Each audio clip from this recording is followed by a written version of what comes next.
వక్ఫ్ ఆస్తులను కాజేయడానికే చట్ట సవరణలు. కేంద్ర ప్రభుత్వం మైనారిటీల వ్యతిరేక చర్యకు పూనుకుంది. శ్రీకాకుళం జిల్లా, ఆంధ్రప్రదేశ్ రాష్ట్రం వక్ఫ్ చట్ట సవరణ బిల్లు ముస్లిం మైనారిటీలను వక్ఫ్ బోర్డు నుండి తొలగించేలా ఉంది అని, ఈ బిల్లును పార్లమెంటులో ప్రవేశపెట్టిన కేంద్ర ప్రభుత్వం మైనారిటీల వ్యతిరేక చర్యకు పూనుకుంది అని పలువురు వ్యక్తులు అభిప్రాయపడ్డారు. నగరంలోని జామియా మసీదులో శనివారం వక్ఫ్ చట్ట సవరణ బిల్లులపై అఖిలపక్ష చర్చా వేదిక నిర్వహించారు. ఇండియా కూటమి పార్టీలు పార్లమెంటులో తీవ్రంగా ప్రతిఘటించడంతో బిల్లును జాయింట్ పార్లమెంటరీ కమిటీకి పంపిన అది తాత్కాలిక వెనుకడుగు మాత్రమేనని గ్రహించాలి అని చెప్పారు. ఈ కార్యక్రమంలో మహీబుల్లా ఖాన్, సురంగి మోహన్ రావు, రాతు శంకర్రావు, విజికే మూర్తి, భవిరి కృష్ణమూర్తి, శ్రీనివాసరావు, డాక్టర్ గంజిఆర్ ఎజ్రా, కంటా వేణు, గణేష్, పిసిని చంద్రమోహన్, బాడానా దేవభూషణరావు, భాష తదితరులు పాల్గొన్నారు. నిన్న మొన్న మన పార్లమెంటు సుప్రీంకోర్టు ఓ జడ్జిమెంట్ ఇచ్చింది. ఎస్సీసీలోనే ఎస్సీసీకి గొడవ పెట్టి జడ్జిమెంట్. ఇలాగ మొత్తం అన్ని వర్గాల్లో కూడా ఏదో విధంగా గొడవ పెట్టి వాళ్ళ పక్కన గడుపుకోవడానికి, వాళ్ళు రాజకీయంగా వాళ్ళు స్థిరపడడానికి ప్రభుత్వాలు ప్రయత్నం చేస్తున్నాయి తప్ప ఈ మైనార్టీ వర్గాలకు సంబంధించి ఏ ప్రభుత్వం ఎవరు కూడా సహాయం చేస్తున్నట్లు కాగితాల మీద చూపిస్తున్నారు తప్ప పనితనంలోకి వచ్చేటానికి ఆ వర్గాలకు ఎప్పుడు నష్టం జరుగుతూనే ఉంది. దాన్ని మనం వ్యతిరేకించాలి. దాన్ని మనం సాధించుకోవాలంటే ఒక ఉద్యమమే. ఆ ఉద్యమం చేస్తేనే తప్ప మన హక్కులు మనం సాధించుకోలేమని చెప్తూ మన ఈ చర్చా వేదిక ద్వారా చాలా విషయాలు తెలుసుకోవడానికి అవకాశం కలిగింది.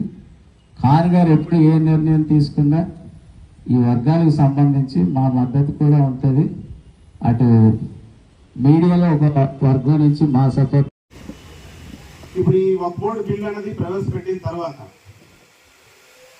పార్లమెంట్లో కూటమిలో ఉన్నారు కాబట్టి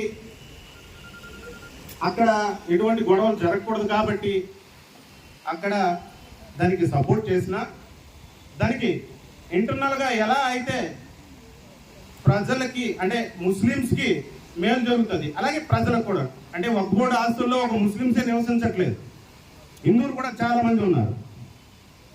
ఆ దీని మీద ఆలోచించి ఇక్కడ ఉన్న మన రాష్ట్ర ముఖ్యమంత్రి వాళ్ళు చంద్రబాబు గారు దానికి ఎలా ఆలోచిస్తే బాగుంటుంది, ఎలా దీనికి ఇచ్చేస్తే బాగుంటుంది అనేసి ఒక సొల్యూషన్ తీసుకొని ఒక కమిటీ వేస్తే బాగుంటుందని ఒక ఐడియాలో ఈయన కూడా ప్రధాన పాత్రలని చెప్పేసి మనం నేషనల్ మీడియాలో కూడా చూసుకున్నాం.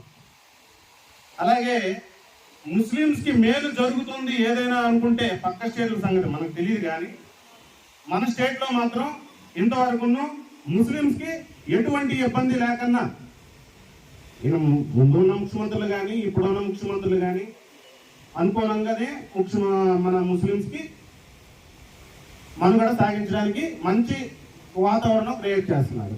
అలాగే ఇప్పుడున్న ముఖ్యమంత్రి కూడా ముస్లిమ్స్కి ఎంత బాగా ఆలోచించారని చెప్పడానికి ఇదే ఈ 4% రిజర్వేషన్లో కూడా సబ్ క్యాస్ట్ని తీసుకొచ్చారు. అప్పుడు చాలా మంది ఉపయోగపడ్డాయి. అలాగే ముస్లిం గుర్తించాలని చెప్పేసి షాదీఖానాలు కానీ లేదా మదర్సాలు కానీ మసీద్ ఇమాం మౌజులకి శాలరీలు కానీ ఎంత బాగా గుర్తించారు. ఆ ఒక ఆలోచనతో ఈ బిల్లు కూడాను సపోర్ట్ ఇచ్చిన అండర్ గ్రౌండ్ గా దీనికి ఒక సిఫారసు చేస్తూ కమిటీకి ఒక పెట్టాలన్న ఉద్దేశంతో చంద్రబాబు గారు మంచి ఆలోచన చేశారని చెప్పేసి మనందరికి కూడా తెలుసుకోవాలి. ఇంకోటి పెద్దలు చెప్పారు, అందరు కూడాను ఆల్రెడీ ఇది కమిటీకి వేశారు, కమిటీ దగ్గర ఉంది కదా, మనం ఊరుకోకుండా మన ఉన్న సమాజంలో మన అన్ని సంఘాలు కూడా మనకు సపోర్ట్ చేయడం అనేది చాలా అదృష్టంగా భావిస్తాను. ఏదైనా కాదు, ముస్లింస్కి ఏదో ఒకరికి రాజకీయం చేద్దాం అనుకున్నా ఇప్పుడున్న సెంట్రల్ గవర్నమెంట్ ఎప్పుడు అనుకుంటాను. ఈవేళకి ఇది కాదు, ఇది మనం 3వ సారి మనం ఇలాంటి సమావేశాలు నిర్వహించుకోవడం. ఎన్ఆర్సీ కానీ, సిఐ కానీ, ఇప్పుడు వక్ఫ్ బోర్డు కానీ, అలాగే ట్రిపుల్ తలాక్ మీద అక్కడ చాలా మంది మన పెద్దోళ్ళే ఇచ్చేశారు. అలాగే ప్రతిసారి కూడా ఇదే కలగడం జరుగుతుంది. అందుకోసం ఇలాంటిది ఒక మంచి బేస్మెంట్ అని చెప్పుకొని మన సంఘాలు కూడా సపోర్ట్ చేసి ఇలాంటివి ఇంకొకసారి జరగకూడదు. ఎందుకంటే ఈవేళ ముస్లింస్ జరిగింది, రేపు ఇంకొకరు జరుగుతుంది, రేపు ఇంకొకరు జరుగుతుంది.